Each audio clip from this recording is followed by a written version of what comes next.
Hello guys, welcome to Amrish Vishwakarma classes. आज हम लोग रियल नंबर में सेकेंड चैप्टर सेकेंड जो एक्सरसाइज है उसमें हम लोग आगे बढ़ेंगे। तो आज की क्लास कुछ क्वेश्चन से हम लोग करेंगे और आज जानने की कोशिश करेंगे कि ये सारे क्वेश्चन कैसे बनते हैं और क्या इसके पीछे रीजन है, क्या लॉजिक है बनाने का। तो आइए सबसे पहले पहला क्वेश्चन देखते हैं। तो सबसे पहला क्वेश्चन जो हमारे सामने है वो आपका है, इन ए morning walk 3 person step off together. Their step measure 80 centimeter, 85 centimeter, 19 centimeter respectively. Morning walk है, तीन लोग जो अपने घर से निकलते हैं वॉक करने के लिए, तो उनका स्टेप जो है ना, जैसे स्टेप जो एक स्टेप ये हुआ, स्टेप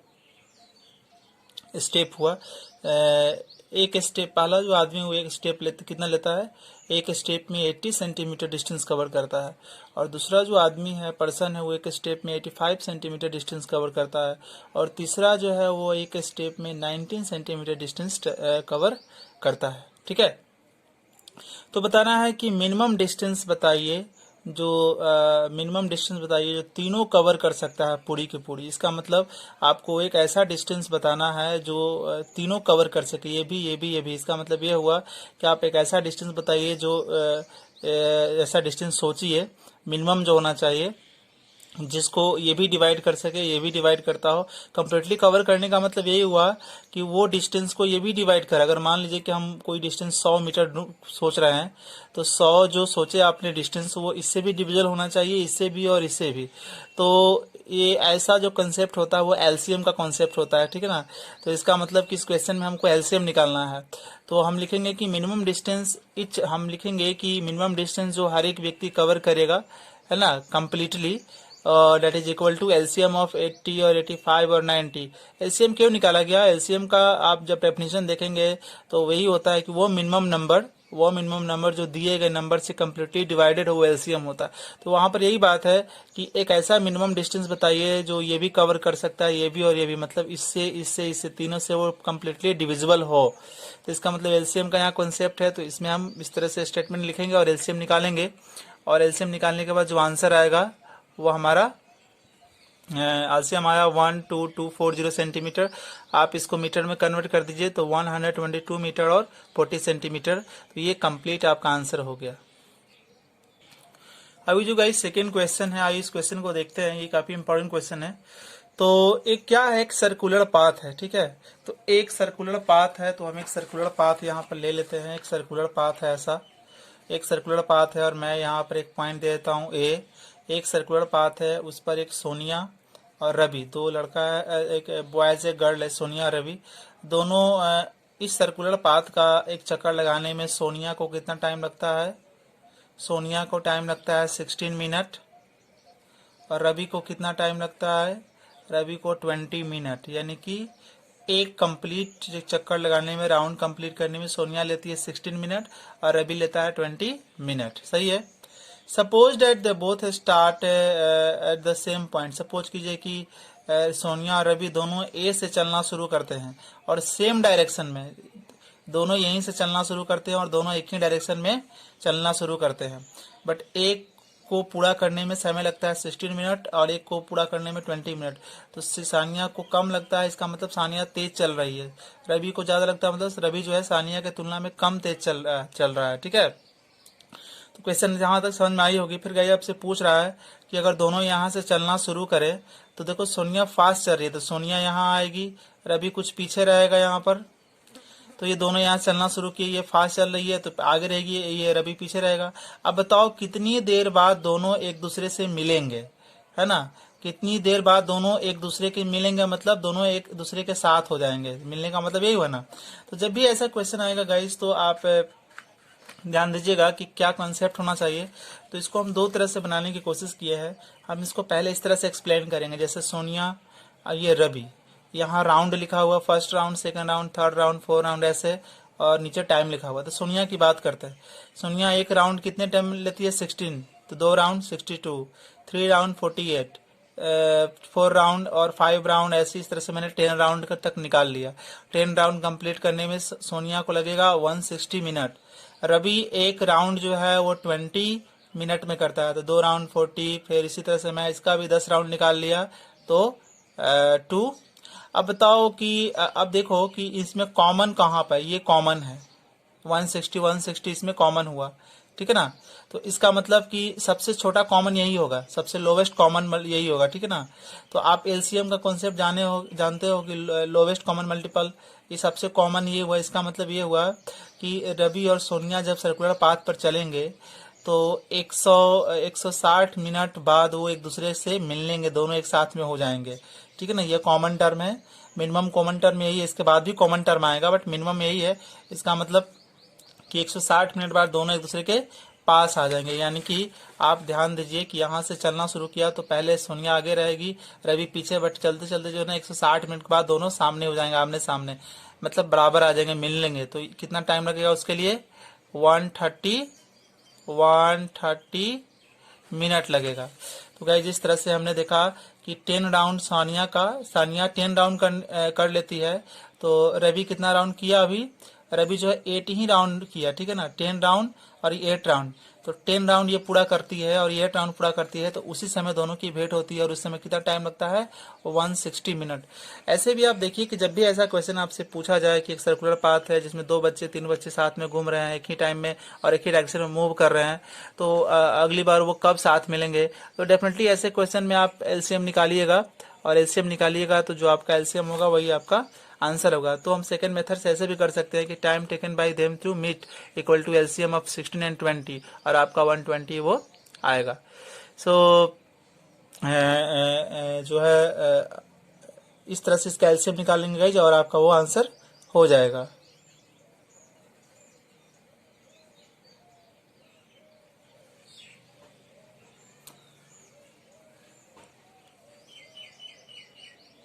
एक चीज यहाँ गाइज ध्यान दीजिएगा कि इसमें सबसे मिनिमम जो है कॉमन टर्म है वो तो आपका 80 है ना। सबसे मिनिमम टर्म जो है आपका वो 80 है, तो इसका जो आंसर होना चाहिए था वो 80 होना चाहिए। सॉरी माफ कीजिएगा, यहाँ ध्यान नहीं रहा। तो इसका मतलब कि सोनिया का कितना राउंड, सोनिया का 5 राउंड और रवि का 4 राउंड, यानी कि सानिया जब 5वें राउंड में जाएगी और रवि जब चौथा राउंड करेगा तो दोनों एक दूसरे से मिलेगा। तो कितने टाइम हो गए, 80 मिनट लगेंगे, ठीक है। तो आप यहाँ एलसीएम भी सेकंड मेथड से बनाएंगे, तो 16 और 20 का एलसीएम निकालेंगे तो आपका 80 मिनट आएगा। तो इस तरह से इस क्वेश्चन को आप सॉल्व कीजिएगा। आप कीजिएगा, यहाँ ध्यान नहीं रहा, सबसे लोवेस्ट जो कॉमन रहेगा ना वही आपका आंसर होगा इस तरह का प्रॉब्लम के लिए। इसके बाद गाइज हम लोग थर्ड क्वेश्चन की तरफ बढ़ेंगे, और ये क्वेश्चन ये है कि एक स्कूल है जिसमें क्लास 10th के 2 सेक्शन हैं। सेक्शन ए और बी, सेक्शन ए में 48 स्टूडेंट है और सेक्शन बी में जो है आपका 60 स्टूडेंट है।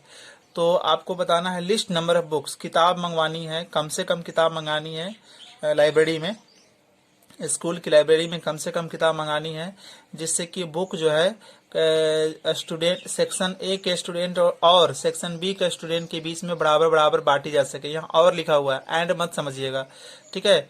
तो यानी कि कह रहा है कि क्लास 10th में 2 सेक्शन है, ए और बी, 48 स्टूडेंट ए में, 60 स्टूडेंट बी में। तो आप कम से कम कितनी बुक मंगाएंगे कि या तो इस सेक्शन के सभी स्टूडेंट को बराबर बराबर मिले या तो इस सेक्शन के सभी स्टूडेंट को बराबर बराबर मिले। इसका मतलब ये हुआ कि हमें उतनी बुक मंगानी पड़ेगी जो इससे और इससे कम्प्लीटली क्या हो, डिविजिबल हो। इसका मतलब हमको एलसीएम इसमें निकालना पड़ेगा। तो वही बात यहाँ लिखा हुआ है कि इक्वल सेक्शन ए और सेक्शन बी के स्टूडेंट के बीच में इक्वल बुक बांटने के लिए आपको क्या करना पड़ेगा, उतनी बुक मंगानी पड़ेगी जो इसका और इसका दोनों का मल्टीपल होगा, मतलब दोनों से वो डिवाइडेड होगा। तो आप इस तरह से number of books equal to LCM of this and this करेंगे 240। अब इसको आप चेक करो, 240 को इससे डिवाइड करोगे, 240 को इससे डिवाइड करोगे तो कितना आएगा, शायद लगता है 5 टाइम आएगा, यानी कि हर एक स्टूडेंट को 5-5 किताब मिलेगी, तो इक्वली डिवाइड हो गया। अब इससे करोगे तो 3-3 हो जाएगा, तो हर एक स्टूडेंट को 3-3 किताब मिलेगी। तो क्वेश्चन ये कह रहा था कि सेक्शन ए का स्टूडेंट और सेक्शन बी का स्टूडेंट, और बोल रहा है या तो सेक्शन ए का स्टूडेंट के बीच बराबर बराबर बांटी जा सके या तो सेक्शन बी के स्टूडेंट के बीच बराबर बराबर बांटी सके। अगर यहाँ एंड कहता तभी क्वेश्चन को दूसरी तरह से बनाया जा सकता था, ठीक है। तो यहाँ ध्यान देना है कि आपको इतनी बुक मंगानी पड़ेगी जो इसके स्टूडेंट के बीच और इसके स्टूडेंट के बीच कम्प्लीटली और करके आपको डिवाइड हो जाए। इसका मतलब ऐसा नंबर आप ढूंढिए जो इससे कम्प्लीटली क्या हो, डिविजिबल हो। अभी गाइस ध्यान दीजिए कि एक सर्कुलर फील्ड है जिसका सरकमफेरेंस जो है 360 है। 3 साइकिल चलाने वाले लोग जो हैं उसका चक्कर लगाते हैं, तो एक दिन में पहला जो साइकिल चलाने वाला है वो एक दिन में कितना चक्कर लगाता है, कितना दूरी तय करता है 60 किलोमीटर, और दूसरा कितना तय करता है 72 किलोमीटर, और तीसरा कितना करता है 90 किलोमीटर। ठीक है, तो कितने दिनों के बाद वो फिर आपस में एक दूसरे से मिलेंगे। तो यही क्वेश्चन है गाइज, आप ध्यान दीजिए इसको। जैसे देखिए सर्कुलर पाथ है, सर्कुलर पाथ है, मान लीजिए सर्कुलर पाथ है, इसका सरकमफेरेंस पूरे का दे दिया है कितना 360 दिया है, रेडियस मैंने आर मान लिया। अब कोई 3 साइकिल जो है, साइकिल चलाने वाला जो है एक्स है, वाई है, जेड है, वो ये एक दिन में कितना चलता है 60, ठीक है ना। ये एक दिन में कितना चलता है 72, और ये एक दिन में कितना चलता है किलोमीटर 92। तो बताओ कि तीनों, जाहिर सी बात है ये ज़्यादा चलता है तो ये आगे रहेगा एक्स, ये उससे कम तो ये पीछे रहेगा, फिर ये उससे कम तो यहाँ पर ये जेड रहेगा।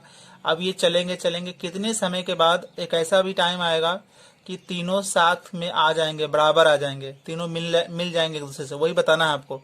तो जब भी ऐसा क्वेश्चन दिया रहेगा तो सबसे पहले आप पता कीजिए कि ये पूरे जो ये डिस्टेंस है, दूरी जो है, एक दिन में कितना चलता है 60 किलोमीटर, ये पूरा कितना है 360। तो इसको एक पूरा चक्कर लगाने में कितना दिन लगेगा, तो मैंने वही लिखा कि पहला साइकिल चलाने वाला व्यक्ति जो है एक पूरा चक्कर लगाने में कितना टाइम लेगा, तो 360 ये पूरा है, और ये एक दिन में लेता है 60 किलोमीटर, तो 6 दिन लग जाएंगे इसको पूरा चक्कर लगाने में। फिर उसी तरह से बी का क्या होगा, बी का 5 दिन लग जाएंगे, और फिर आप जो है सी का निकाल लीजिए, सी का 4 दिन लग जाएंगे। यानी कि ये इसको लग रहा है कितना, इसको लग रहा है 6 दिन, इसको लग रहा है 6 दिन, इसको लग रहा है 5 दिन, इसको लग रहा है 4 दिन इसको एक बार घूमने में। तो अभी कुछ देर पहले ऐसा क्वेश्चन हम लोग करे हैं कि जब भी ऐसा क्वेश्चन पूछेगा तो आपको बताना है कि फिर बताना है कि कब आपस में एक दूसरे से मिलेंगे। तो डेफिनेटली आप वो नंबर ढूंढिए, वो नंबर ढूंढिए जो इससे इससे इससे सबसे डिविजिबल हो। इसका मतलब कि इसका एलसीएम निकलेगा यहाँ पर। तो उसी तरह से रिक्वायर्ड नंबर निकाल लेंगे आप, मिलने का रिक्वायर्ड नंबर क्या होगा, तो एलसीएम ऑफ 6 5 4। तो इस तरह से सॉल्व करेंगे तो कुल मिलाकर आपका 60 डेज आएगा। 60 डेज बाद फिर जो है ना ये आपस में मिलेंगे, ठीक है ना। नहीं तो फिर इसको ऐसे भी आप बना सकते थे इस क्वेश्चन को कि ये पहला एक्स का जो है 6 दिन है, और वाई का 5 दिन है, और जेड का जो है 4 दिन है।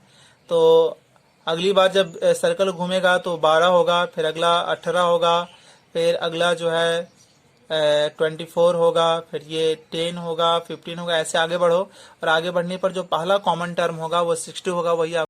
सो गाइस इसी क्वेश्चन को आप ऐसे भी बना सकते हैं कि एक्स को 6 घंटे लगते हैं इसके इस सर्कल जो था यहाँ पर, ये जो सर्कल था, एक सर्कल के एक चक्कर लगाने में, तो दूसरे चक्कर में 12 घंटे लगेंगे, फिर 18, फिर 24 ऐसे आगे बढ़ेंगे। फिर वाई को 5 घंटे लगते हैं, दूसरे चक्कर में 10 15 ऐसे आगे बढ़ेंगे।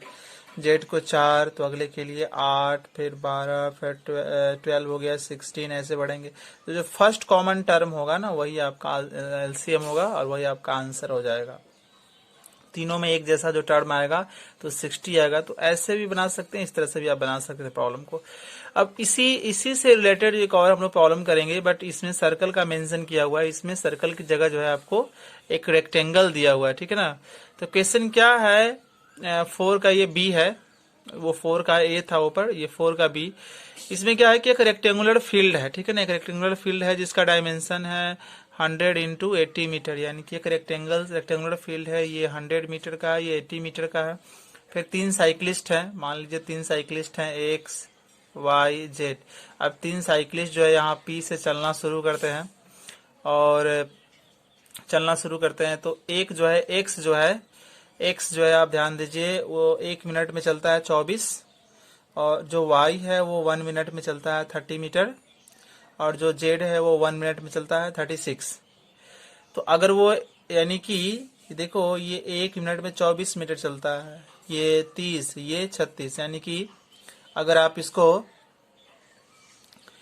एक्स कहें, इसको वाई कहें, इसको जेड कहें, इसका मतलब जेड फास्टर है। तो क्या होगा कि कुछ जेड यहाँ होगा तो वाई यहाँ होगा और एक्स यहाँ होगा, क्योंकि एक सबसे कम डिस्टेंस ट्रेवल करता है तो एक सबसे पीछे होगा। और सपोज करो कि पी से चलना शुरू किया, तो जेड आगे निकल जाएगा क्योंकि 1 मिनट में ज़्यादा लेगा, डिस्टेंस लेता है। ये उसका पीछे जस्ट रहेगा वाई, सबसे पीछे रहेगा एक्स। फिर ये चलते हुए इस रास्ते से जाएंगे तो कितने समय के बाद वो एक दूसरे से मिलेंगे। मिलेंगे का मतलब फिर एक्स वाई जेड साथ में आ जाएंगे। सेम क्वेश्चन है जो सर्कल में जैसे था, बट वो सर्कल था, यहाँ पर सर्कल की जगह क्या है, रेक्टेंगल है। तो कुछ नहीं करना है, उसमें सरकमफेरेंस आपको निकाल कर दे दिया था, इसमें सरकमफेरेंस दिया हुआ था। किसी किसी क्वेश्चन में केवल आपको रेडियस दे देगा, सॉरी किसी किसी हाँ रेडियस देगा या डायमीटर देगा, तो खुद आप सरकमफेरेंस आप निकाल लीजिएगा और इस प्रोसेस से आप बनाइएगा, ठीक है। बट यहाँ भी क्या है, यहाँ पेरीमीटर नहीं दिया हुआ है, लेंथ और ब्रेथ दे दिया है। तो हम सबसे पहले जो तीनों साइकिलिस्ट है इसी पाथ को होकर जाएंगे, इसी को तो कंप्लीट करेंगे। तो पहले इसको आप निकाल लीजिए, इसको बोलते हैं क्या, इसको बोलते हैं पेरीमीटर। तो पेरीमीटर निकाल लिया गया, 2 into L plus B and 2 into 100 plus 80, 2 into ये 180 हो गया, यानी कि 360 हो गया। तो अब हम पता करते हैं कि ये टोटल जो डिस्टेंस है वो है 360 मीटर, और जो एक्स है वो 1 मिनट में कितना जाता है, 24 मीटर।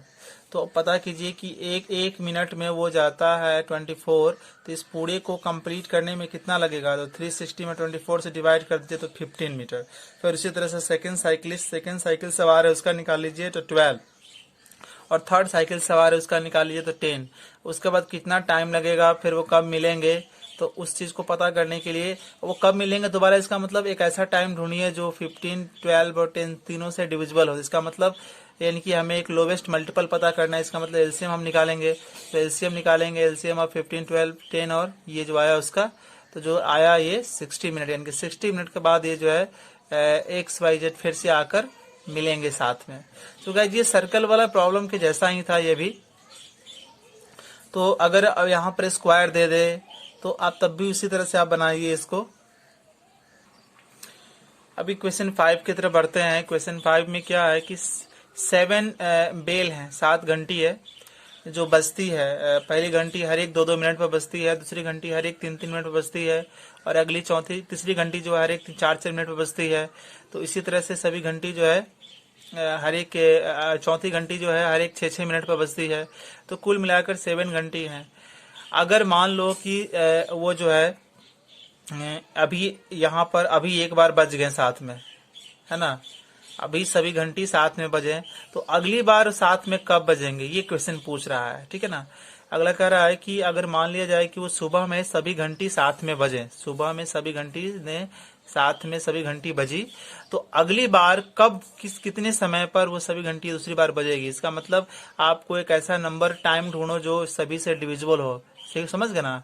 इसका मतलब ये जो गिवन नंबर है इसका एलसीएम निकाल लेंगे तो इसका हमें आंसर मिल जाएगा। तो एलसीएम निकालेंगे तो 72 मिनट हो जाएगा, यानी कि 1 घंटा 12 मिनट। यानी कि अगर ये मॉर्निंग में बजे हैं तो 1 घंटा 12 मिनट बाद फिर से ये बजेंगे, और फिर से 1 घंटा 12 मिनट बजेंगे, और हर एक 1 घंटा 12 मिनट बाद सभी घंटियां साथ में बजेगी।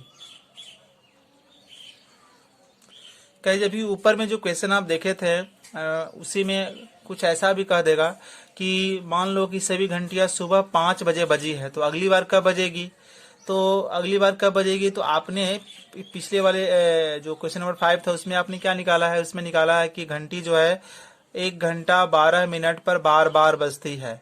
तो अगर पहली बार 5 बजे बजी होगी तो अगली बार कब बजेगी, तो 1 घंटा 12 मिनट उसमें जोड़ देंगे तो 6 घंटा 12 मिनट पर बजेगी। फिर पूछेगा फिर अगली बार इसके बाद फिर कब बजेगी, तो फिर इसमें 1 घंटा 1 घंटा जो है 12 मिनट है, 1 घंटा 12 मिनट, तो 6 घंटा 12 मिनट। फिर पूछा कि 6 घंटा 12 मिनट के बाद कब बजेगी, तो फिर जोड़ दिया जाए 1 घंटा 12 मिनट, फिर जोड़ देंगे तो फिर अगली बार बजेगी।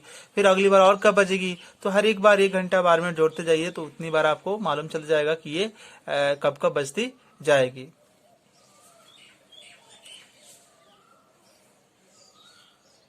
अभी आप देखेंगे कि जो ऊपर में क्वेश्चन नंबर 5 देखे थे उसने कुछ ऐसा भी करके आपसे पूछ सकता है कि in above question how many time, कोई टाइम दे देगा।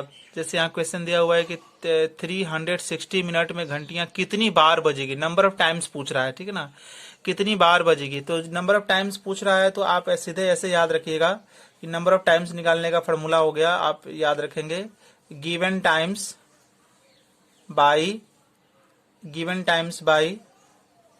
LCM प्लस 1, ये फॉर्मूला है। तो हम क्वेश्चन नंबर 5 में ही बना रहे हैं कि कितनी बार घंटियां बजेगी 360 मिनट में। तो गिवन टाइम कितना है 360, और एलसीएम कितना आ चुका था, एलसीएम आया था 72 मिनट, जिसको हमने कन्वर्ट करके बताया था कि 1 आवर 12 मिनट आएगा। तो आप ये मिनट में है तो इसको भी मिनट में रहने दो, अगर ये आवर में होता तो हम इसको भी आवर में चेंज करके लगते हैं, बट ये मिनट में है तो इसको भी मिनट में 72 कर दो, +1 फार्मूला से आया। तो ये 5 + 1 6 टाइम घंटियां जो है बजेगी 360 मिनट में। सो गाइज आज के लेक्चर में इतना ही। अगले क्लास में हम लोग इरेशनैलिटी प्रूव करेंगे और उसके बाद आगे सीखेंगे। तो इरेशनैलिटी के लिए अगले क्लास में तैयार रहें आप। में इन सारे क्वेश्चन का प्रैक्टिस करें, समझने की कोशिश करें और जानने की कोशिश करें कि ऐसा क्यों हुआ। डेफिनेटली आप सभी सारी चीज़ें कर पाएंगे। सो आप सभी जो है आपके सपोर्ट के लिए थैंक यू, और thank you for your watching.